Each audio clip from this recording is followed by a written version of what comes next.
नमस्कार, स्वागत है आपका। खबरें अभी तक देख रहे हैं आप, मैं आपके साथ मुमताज खान। इस वक्त मैं हाजिर हूं अपनी खास पेशकश खबर की तह तक लेकर आपके दरमियान।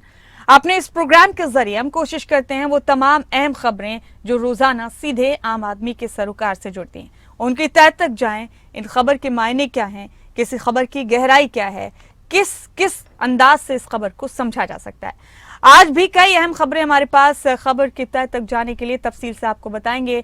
फिलहाल आपको बता दें कई बड़े अपडेट हैं आज हमारे पास। हिमाचल प्रदेश से भी एक बड़ी खबर है। हिमाचल में आपदा पर सियासत जारी है। इस बीच प्रियंका गांधी का दौरा भी लगातार वहां जारी है। आज दूसरा दिन है उनके दौरे का और इसको लेकर लगातार सियासी बयानबाजियों का दौर शुरू हो गया है। तो हिमाचल प्रदेश में नेता प्रतिपक्ष जयराम ठाकुर ने सुक्खू सरकार पर भी हमला बोला। उन्होंने कहा कि 2 महीने से लोग राहत शिविरों में रह रहे हैं, सरकार हर दिन सिर्फ घोषणाएं कर रही है। हर रोज नई नई बातें करने के बजाय आपदा प्रभावितों को राहत पहुंचाए सरकार। लोग कह रहे हैं हम गांव में अपने टेंट में रह लेंगे, राहत शिविरों में नहीं। केंद्र ने पूरा सहयोग दिया है। जयराम ठाकुर ने यह भी कहा कि आपदा की वजह से प्रदेश में हजारों लोगों का घर टूट गया, फसलें बर्बाद हो गई हैं, खेत बह गए। लोग आपदा राहत शिविरों में रह रहे हैं। आपदा राहत शिविरों की हालत किसी से छिपी नहीं है।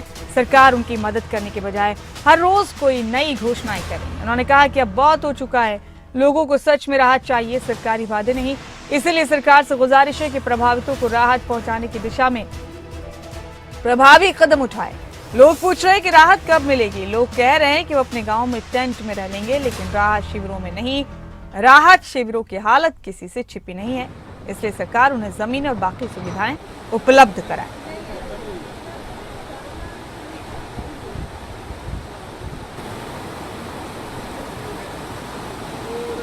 तो कई अहम खबरें आज हमारे पास। हिमाचल प्रदेश की अहम खबर आपके हवाले कर रहे हैं, इसकी तह तक जाएंगे। उत्तराखंड से भी कई अहम खबरें हमारे साथ, और इस बीच हमारे 2 अहम साथी हमारे साथ बने हुए हैं। उत्तराखंड से राव शफात अली हमारे ब्यूरो हेड, और हिमाचल प्रदेश से प्रदीप ठाकुर हमारे ब्यूरो हेड, दोनों हमारे साथ जुड़ चुके हैं। प्रदीप, पहले आप ही का रुख कर रहे हैं। बाढ़ और बारिश ने लोगों का जीना मुहाल कर दिया। यहाँ आम जिंदगी हिमाचल प्रदेश में प्रदीप पूरी तरह से अस्त व्यस्त हो गई। यहाँ हालत किसी से छिपी नहीं है, लेकिन अब इस पर लगातार सियासत हो रही है। नेता प्रतिपक्ष जयराम ठाकुर ने एक बार फिर सरकार को घेरा है और कहा है कि क्यों लोग राहत शिविरों में रह रहे हैं। अब भी 2 महीने से इन शिविरों की हालत किसी से छिपी नहीं है। केंद्र ने मदद दी है, लेकिन सरकार अमली जामा नहीं पहना पा रही है मदद को। प्रदीप, कैसे समझेंगे इस खबर को? बिल्कुल, देखिए, जैसे जैसे मानसून सत्र की तारीखें नजदीक आ रही हैं और वैसे ही राजनीतिक गलियारों में सरगर्मियां तेज हो गई हैं। बयानबाजियों का दौर जो है वो शुरू हो चुका है और सरकार को कहीं ना कहीं सदन के बाहर घेरने की पहले ही कोशिश हो रही है। घेराबंदी करने की कोशिश विपक्ष यहाँ कर रहा है। नेता प्रतिपक्ष जयराम ठाकुर का जो बयान आया है, इसी से जुड़ा ये बयान है, क्योंकि बार बार वो भी कह रहे हैं कि सदन में हम सवाल पूछेंगे, लेकिन सदन के बाहर भी सरकार से लगातार सवाल पूछे जा रहे हैं और सुविधाओं को लेकर सवाल उठाए जा रहे हैं। और उनका एक जो बयान आया है, जिस तरह से राज्य सरकार ने ये फैसला किया है कि प्रदेश में जो बेघर हुए लोग हैं, राहत शिविरों में जो लोग रह रहे हैं, उनके लिए किराए के कमरे का प्रबंध किया जाएगा और किराया राज्य सरकार भरेगी। उसके बाद नेता प्रतिपक्ष का ये बयान जो है वो सामने आता है और उन्होंने सरकार पर ये आरोप लगाया है कि राहत शिविरों में 2 महीने से लोग रह रहे हैं, वहां सुविधाएं नहीं है। बेहतर ये होगा कि वो अपने गांव में उनको ठहराया जाए और वो गांव में रहना भी चाहते हैं और ऐसे में उन्हें टेंट वहां पर उपलब्ध करवाए जाएं। ये उनकी तरफ से यहाँ पर ये बयान दिया गया है और एक आरोप लगाया गया है कि सरकार केवल पूरी घोषणाएं कर रही है, जमीनी स्तर पर कुछ नहीं उतर रहा है। और ऐसे में कहीं ना कहीं हम कह सकते हैं कि जो बयानबाजी का दौर है, आने वाले दिनों में इसको बढ़ भी सकता है, क्योंकि एक सवाल जो सत्ता पक्ष की तरफ से बार बार पूछा जा रहा है पक्ष से कि केंद्र से मदद हमें मिलनी चाहिए थी, प्रधानमंत्री यहाँ नहीं आए और केंद्रीय बड़े नेता जो है यहाँ नहीं आए। अगर राष्ट्रीय जेपी नड्डा को छोड़ दिया जाए, अनुराग ठाकुर को छोड़ दिया जाए, तो बाकी नेता यहाँ नहीं पहुंचे हैं।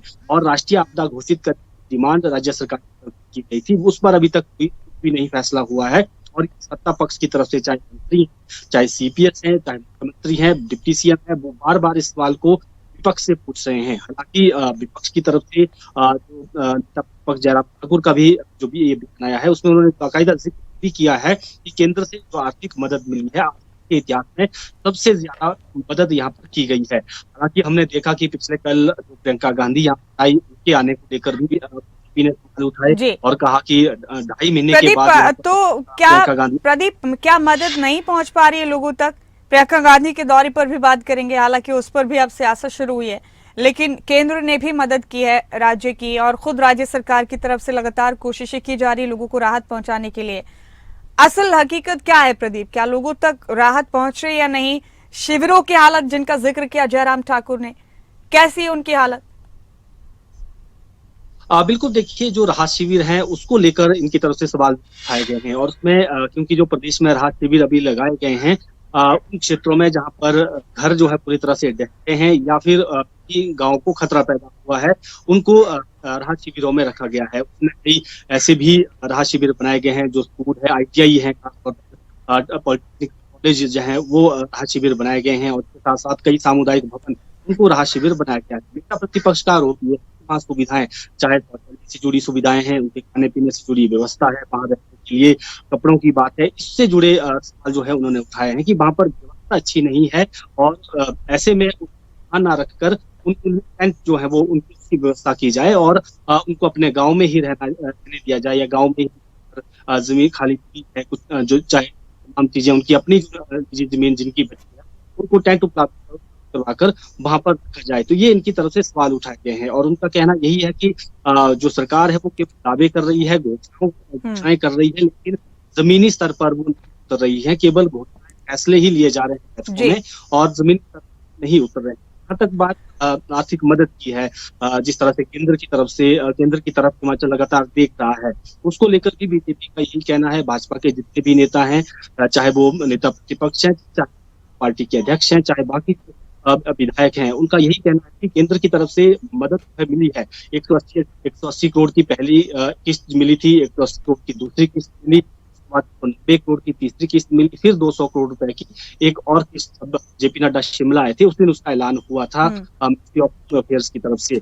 लेकिन यहाँ पर जो कांग्रेस का तर्क इसमें ये है कि ये जो सारी मदद यहाँ पर मिली है, अगर शुरू की पहली किस्त और दूसरी किस्त की बात करें तो वो पिछली पेंडिंग किस्त थी, वो हिमाचल को मिली है, और 180 करोड़ की जो दिसंबर में मिली थी उसको एडवांस किया गया है। उसके बाद 190 करोड़ की वो किस्त मिली है जो 315 करोड़ रुपए केंद्र के पास SDRF का हिमाचल का पड़ा हुआ था, और उसमें ऑडिट ऑब्जेक्शन लगा था, तो जो क्लियर हो गया ऑब्जेक्शन, उसमें से 190 करोड़ रुपए मिले हैं। और तीसरी जो 200 करोड़ रुपए की मदद की बात की जाती है उसको दूर अंतरिम राहत के तौर पर देखा जा रहा है, लेकिन राज्य सरकार का ये कहना है कि हम 2000 करोड़ की मांग कर रहे थे। तो कहीं ना कहीं आपदा राहत को लेकर भी पॉलिटिक्स हो रही है।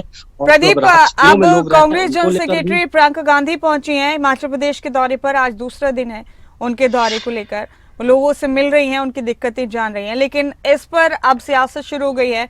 भारतीय जनता पार्टी का कहना है कि 2 महीने हो चुके हैं आपदा को गुजरे हुए, कांग्रेस का कोई बड़ा नेता यहाँ आया नहीं, अब किस वजह से आया? तंज कसा गया इस दौरे को लेकर भी? बिल्कुल, देखिए जो प्रियंका गांधी पिछले कल आई और उन्होंने केंद्र सरकार पर भी सवाल उठाए, और ये भी कहा कि मैं दौरा इसलिए कर रही हूँ ताकि यहाँ की समस्याओं को खुद देखकर केंद्र सरकार के समक्ष इन बातों को रखूंगी कि प्रदेश के हालात क्या हैं। उन्होंने भी सवाल उठाए कि केंद्र के प्रधानमंत्री जी हिमाचल नहीं आ पाए, हालांकि मुख्यमंत्री सुखविंदर सिंह सुक्खू ने राष्ट्रीय आपदा घोषित करने की मांग की थी, इसलिए मैं G20 में सम्मेलन में भी गया, वहां पर प्रधानमंत्री की बात भी रखी है, लेकिन अभी तक राष्ट्रीय आपदा घोषित नहीं हो रही है। और दूसरी तरफ जो बीजेपी ने भी कहा कि 2.5 महीने बाद कांग्रेस पार्टी को हिमाचल याद आ रहा है, कांग्रेस के राष्ट्रीय नेताओं को हिमाचल याद आ रहा है, और प्रियंका गांधी एक तरफ से यहाँ पर पॉलिटिकल यहाँ पर करने आई है। इस तरह के बयान पिछले कल बीजेपी की तरफ से दिए गए। और हालांकि हमने देखा कि प्रियंका गांधी ने पिछले कल अडानी को फिर से घेरा, और उन्होंने कहा कि हिमाचल आपदा है कि किसान बागबानों पर त्रासदी इस वक्त बढ़ती हुई है, लेकिन सेब के दाम जो है वो घटा दिए गए, कम कर दिए गए, और उसका फर्क किसान बागबानों को हुआ है। तो इस बहाने यहाँ आकर उन्होंने इसको लेकर भी जो है केंद्र सरकार को घेरा है कि वो इनके मित्र हैं। कहीं ना कहीं जो एक तरफ की बात करें, या फिर जो यहाँ पर बड़े नेताओं का, खासतौर पर कांग्रेस पार्टी की राष्ट्रीय महासचिव प्रियंका गांधी, हालांकि शिमला में उनका घर भी है, जब यहाँ आना हुआ तो बीजेपी को सवाल उठाने का मौका मिला, और दूसरी तरफ कांग्रेस भी बार बार अब सवाल उठा रही है कि प्रधानमंत्री हिमाचल कब आएंगे। जी बेहद शुक्रिया प्रदीप आपका इस अहम बातचीत के लिए, और इस अहम खबर की तह तक जाने के लिए आपका बहुत शुक्रिया। इस बीच हम उत्तराखंड का रुख करेंगे। उत्तराखंड के कांग्रेस प्रदेश अध्यक्ष करण माहरा ने निशाना साधा। उन्होंने बेलगाम अफसरशाही पर राज्य सरकार को घेरा है। प्रदेश में अफसर बेलगाम है। उन्होंने कहा आम आदमी पार्टी को दिक्कतों का सामना करना पड़ रहा है। पुलिस मानवाधिकारों का हनन कर रही है। लोकसभा और निकाय चुनाव में जनता बीजेपी को मुंह तोड़ जवाब देगी। सुनते हैं करण माहरा ने कहा क्या है इस पूरे मामले को लेकर। लाल फीताशाही तब हावी होती है जब मंत्रियों के पर्सनल हित अधिकारियों से सत्ते हैं। सरकार का नियंत्रण मंत्रियों पर नहीं दिखाई देता है। मुख्यमंत्री कुछ कहता है, मंत्री कुछ करते हैं, और मंत्रियों का नियंत्रण अपने अधिकारियों में नहीं दिखाई देता। और उसका असर आप देख रहे होंगे कि विशेषाधिकार हनन के मामले बहुत ज़्यादा उठ रहे हैं विधानसभा में। पहले जसपुर के विधायक आदेश चौहान के संग पुलिस ने जो किया, और उसके बाद 6 बार के विधायक और नेता प्रतिपक्ष रहे, होम मिनिस्टर रहे प्रीतम सिंह जी की विधानसभा में पीठ के निर्देशों का उल्लंघन करते हुए कार्यक्रम की अध्यक्षता भी नहीं दी गई और निमंत्रण भी कार्यक्रम का नहीं दिया गया। तो साफ साफ दिखता है कि गड़बड़ है। हमारे ब्यूरो हेड राव शफात अली हमारे साथ बने हुए, लगातार उन्हीं का रुख करेंगे।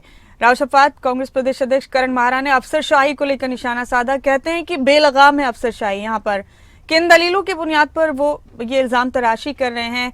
क्या दिक्कत है अफसरशाही को लेकर राज्य में? मुमताज, देखिए, उत्तराखंड में जो ये शिकायत है, ये विपक्ष की शिकायत है कि अफसर उनका सम्मान नहीं करते हैं।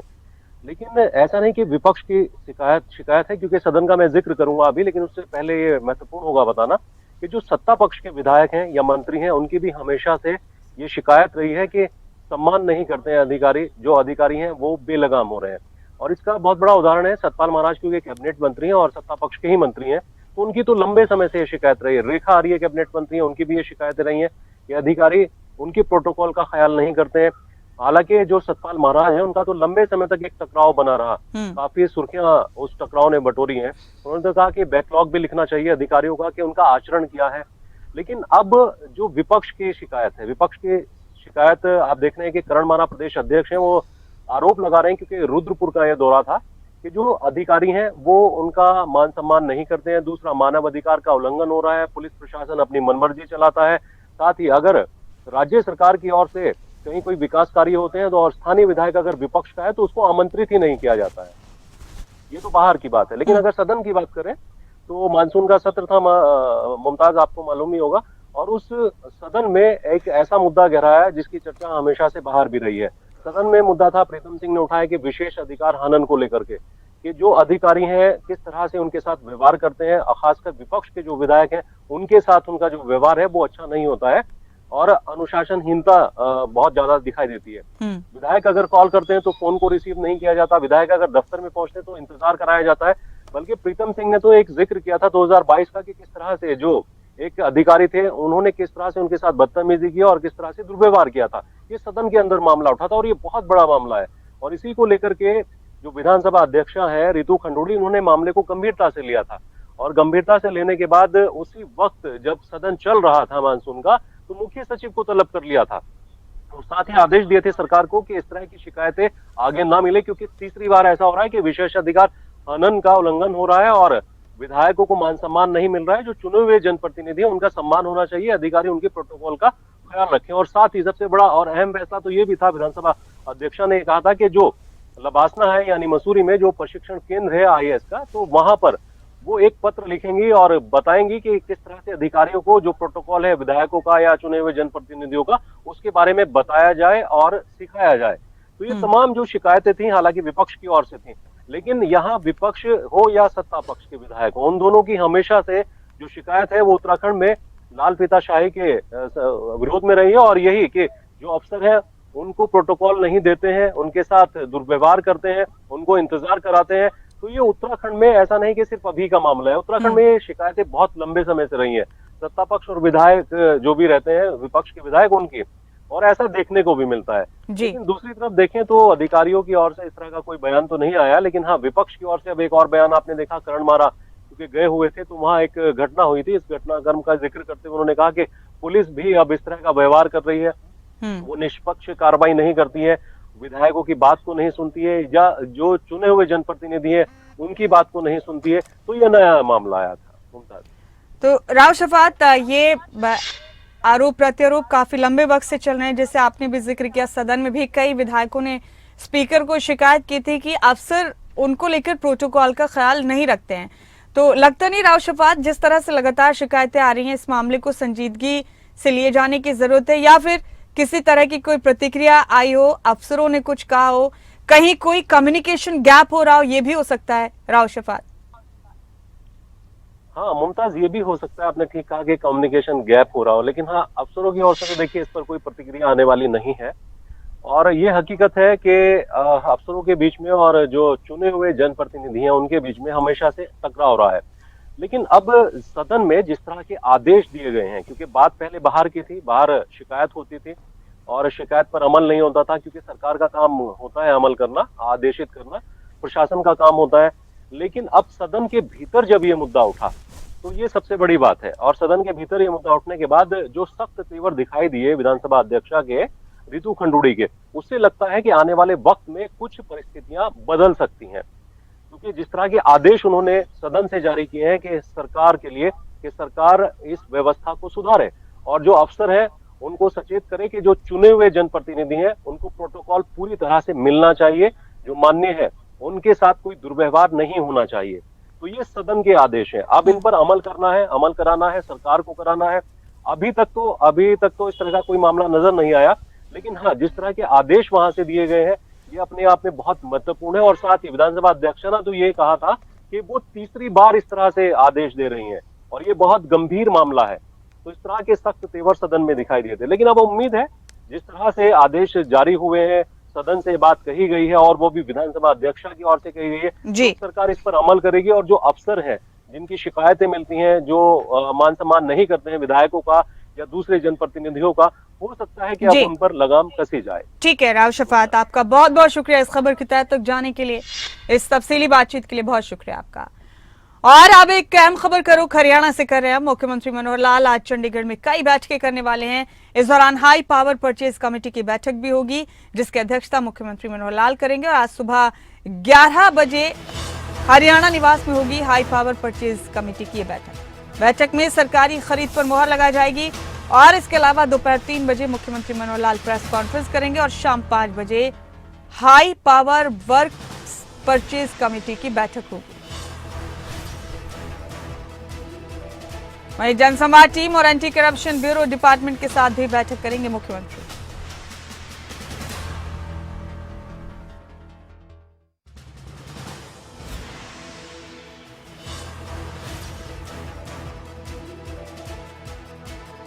और हमारे साथ हमारे स्टेट हेड जितेंद्र चौधरी इन तमाम अहम खबरों पर जुड़ चुके हैं हरियाणा से। इन खबरों की तह तक जाने के लिए जितेंद्र, मुख्यमंत्री के आज कई अहम प्रोग्राम हैं। सबसे पहले तो उनमें हाई पावर परचेज कमेटी की अहम बैठक होने वाली है। सुबह 11 बजे का वक्त रखा गया है। बिजली महकमे समेत कई महकमों में अहम खरीद को मंजूरी आज दी जाने वाली है। इस बैठक के हवाले से जितेंद्र तफसील बताइए, कैसे समझेंगे इस खबर को हम? देखिए, बिल्कुल अगर हम बात करें मुख्यमंत्री मनोहर लाल की आज कई जो बैठकें हैं वो रहने वाली है। और इसको लेकर के सबसे पहली जो बैठक है वो 11 बजे हरियाणा निवास चंडीगढ़ के अंदर शुरू होगी।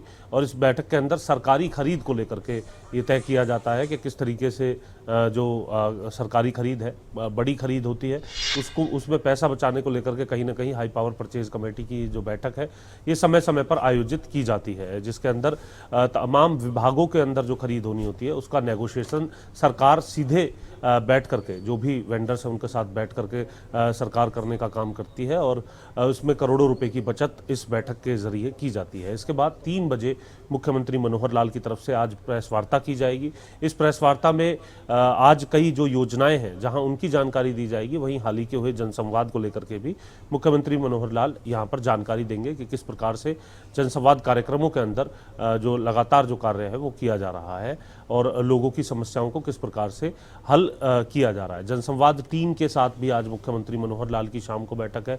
इसके बाद एंटी करप्शन ब्यूरो जो डिपार्टमेंट है उसके साथ भी बैठक मुख्यमंत्री मनोहर लाल की तरफ से की जाएगी।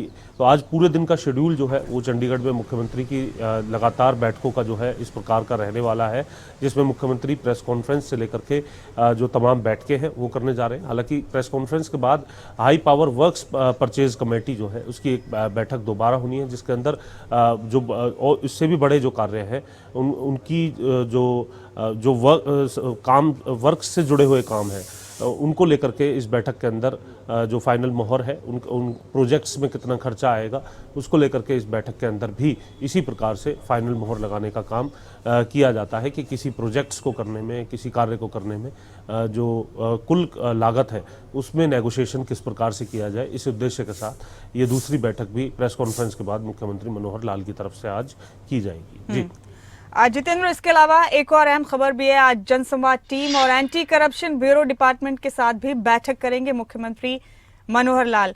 तो ये बैठकें क्यों अहम है जितेंद्र, ये भी हम आपके जरिए अपने दर्शकों को बताना चाहेंगे। देखिए, एंटी करप्शन ब्यूरो जैसा कि नाम से ही साफ है और हरियाणा प्रदेश के अंदर किस तरीके से एंटी करप्शन ब्यूरो की तरफ से भ्रष्टाचार पर शिकंजा कसने को लेकर के लगातार काम किया गया है वो सबके सामने है। लगातार ऐसे लोग जो सरकारी कार्य को करने में रिश्वत की मांग करते हैं उन पर अंकुश लगाने का जो प्रहार है वो एंटी करप्शन ब्यूरो लगातार करते हुए नजर आ रहा है। जहां भी करप्शन होता है वहां एंटी करप्शन ब्यूरो की पूरी धमक जो है वो देखने के लिए मिलती है। और इसी प्रकार से अगर हम बात करें जनसंवाद जो टीम है उसके साथ भी बैठक का मकसद यही है कि जनसंवाद में जो तमाम समस्याएं, लोगों की जो समस्याएं आती है उनको किस प्रकार से निवारण किया जा रहा है, आगे जनसंवाद जो है वो किस प्रकार से रहने, अभी तक के जनसंवाद को लेकर के जो समीक्षा है, इन तमाम विषयों को लेकर के जनसंवाद टीम के साथ भी मुख्यमंत्री मनोहर लाल आज बैठक करते हुए नजर आएंगे, जिसमें इन तमाम पहलुओं को देखा जाएगा। क्योंकि ऐसा नहीं है कि लोगों के बीच में जाकर के मुख्यमंत्री जो है चर्चा कर रहे हैं और वहाँ कुछ आश्वासन लोगों को दिया जाता है कि उनका कार्य जो है वो जल्द करवा दिया जाएगा। अपने साथ कुछ मौजूद अधिकारियों को इसका निर्देश भी मुख्यमंत्री मौके पर देते हुए नजर आते हैं, लेकिन उनको लेकर के जो इसकी जो पूरी डिटेलिंग है या फिर कहें कि इसका जो पूरा डाटा है वो यहाँ पर तैयार किया जाता है कि कितनी समस्याओं का अभी तक हल हो चुका है, अभी तक के जो जनसंवाद है उसमें कितनी समस्याएं लोगों की आई थी, किस तरीके से उन पर कार्य किया गया है। इस पूरे प्रक्रिया को लेकर के मुख्यमंत्री खुद इस पर नजर बनाए रखते हैं, क्योंकि इस प्रोजेक्ट्स में लोगों के बीच में जाकर के जो वायदा किया जा रहा है और खासतौर से चुनावी वर्ष में जो इस प्रकार के कार्य हैं, जो लोगों की ग्रीवेंस से या फिर छोटे मोटे डेवलपमेंट से जुड़े हुए कार्य हैं, उनको लेकर के मुख्यमंत्री जो है वो पूरी सजगता के साथ लोगों को उसकी डिलीवरी भी मिले, इस बात को सुनिश्चित करने को लेकर के समय समय पर इस प्रकार की बैठक भी करते हैं, जिसमें समीक्षा की जाती है कार्यों को लेकर के और उन पर काम क्या किया गया है इसको लेकर के।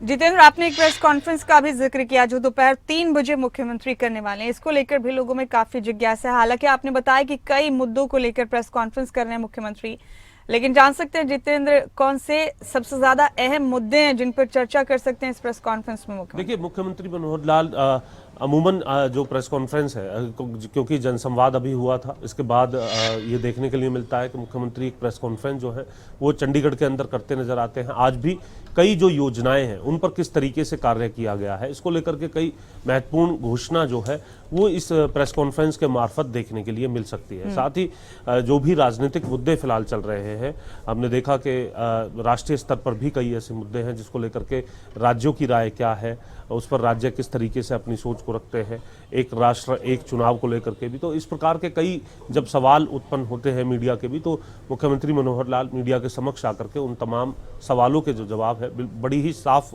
गोशी के साथ देते हुए नजर आते हैं। बेहद शुक्रिया जितेंद्र आपका इन तमाम खबरों की तह तक जाने के लिए, बहुत बहुत शुक्रिया आपका।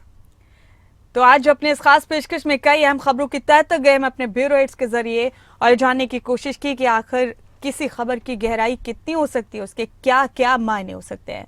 इसी के साथ हमारी आज के इस खास पेशकश में फिलहाल इतना ही। मुझे दें इजाजत, लेकिन बाकी हम खबरों के लिए आप बने रहें खबरें अभी तक के साथ।